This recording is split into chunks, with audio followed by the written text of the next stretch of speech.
presenting Carpe Diem, Seize the Day.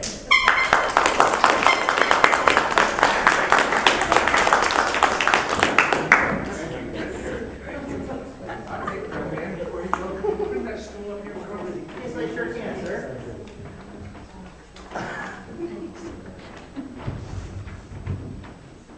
How's that? That's great. Thank you. Thank you. I know the first question most of you want to know is, how old is that old dude? I was born in, where'd y'all go? Oh, I was born in November 1911. You want to figure that out? That means next month I'll be 99 years old. I was actually born in Ireland. I was actually named Robert O'Connor. A few months after I was born, my parents decided they wanted to come to the United States. They boarded a ship in Southampton, England, started to the U.S. On the way, that ship was sunk. It hit an iceberg. It was called the Titanic. Both of my parents went down with the ship. I was saved. I was brought to New York, where I was adopted by a family of Howards. Awesome parents, wonderful parents, gave me an amazing life. I'm actually here today. Scott invited me to talk about a zest for life, to live life to its fullest. And that's what I'm here to tell you about. At the age of 18, it was 1929. We hit the Depression. I was lucky. I got my first job working, doing construction on roads in New Hampshire. It was supposed to pay $5 per week, $1 per day. Instead, I would come home on Friday with $3, and the government was nice enough to give me a gallon of milk and a loaf of bread. And that's what I came home with every week. We often ate bread in a bowl with milk over it, put a little sugar on. It's as good as any cereal you ever eat today. After a few years, I lost that job, decided to join the Navy, good old Navy. Hail America. Just so happened, I was lucky in the Navy. Got stationed in San Diego on a destroyer called the USS Tucker. That day, one time in December of 1941, that ship left San Diego and went to Hawaii. The day after we got to Hawaii, I woke up in the morning. There were Japanese planes flying over, dropping bombs on the ships around us. A good friend of mine named William Bowe, that guy was so positive. He always had a smile. He and I were the first people to go to the 5-inch guns and start shooting at those planes. Between us, we took down 2 Japanese planes before the alarms even sounded for what was going on around us. Excuse me, I'm an old man. I need to sit down every now and then. Well, I stayed through the Navy throughout the war, fought in the Pacific. William and I became best friends. That guy always had a smile. We fought in the Battle of Midway. It wasn't too long after that, we were traveling through Suma, the Bay of Barat, near the Fiji Islands. I got up one morning, and there's William just grinning at me, just had this grin all the time. And I said, William, we're in a war. There's nothing around us but men, no women. What are you grinning about? William said, carpe diem, my friend, carpe diem. Well, I was still kind of naive, and I had to ask William, what does carpe diem mean? He said, seize the day, my friend, seize the day.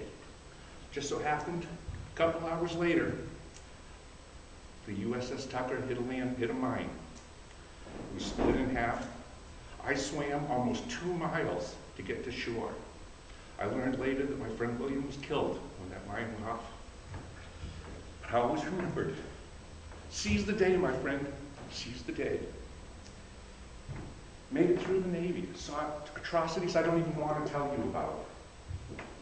But I'll tell you, I learned from him, and I learned that every day is valuable. And I'm here to tell you that every day is valuable. Enjoy it, live life to its fullest.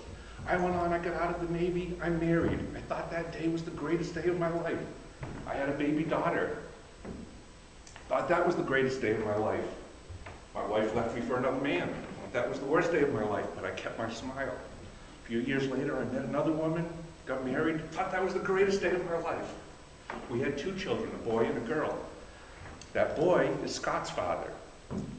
So if it wasn't for that, he wouldn't be here. We have to give thanks for that and seize the day. Amazing things happen from then on. One of the things my second wife and I really like, we love to dance. There's a song that's out that says, if you have a chance to sit it out or dance, what are you going to do? Let me ask you, who would dance and who would sit? Dance.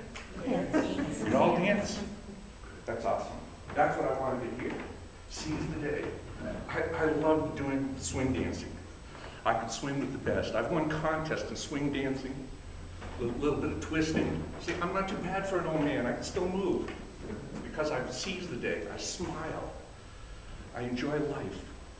Make the best of it. I've seen now, by my age, you've seen so many people come and go. I've lost so many friends. My dear wife passed, but I tell you, I still live every day to its fullest.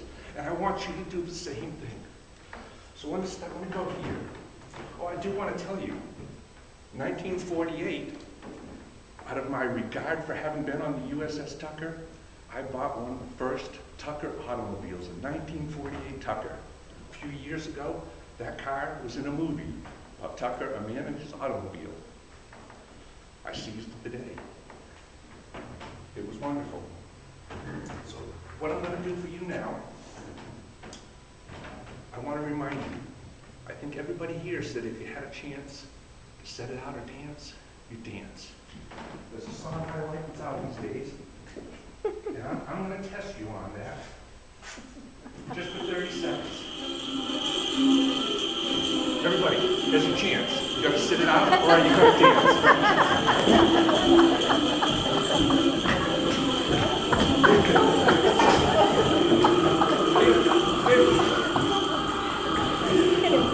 It's going to be a good day.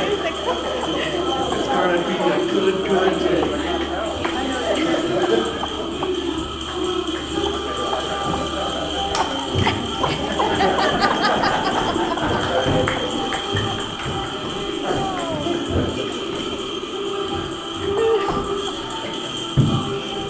Is everybody dancing?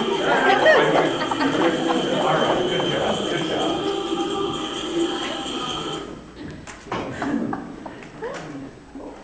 Friends, one last thing. Carpe diem. Carpe diem, my friends, seize the day.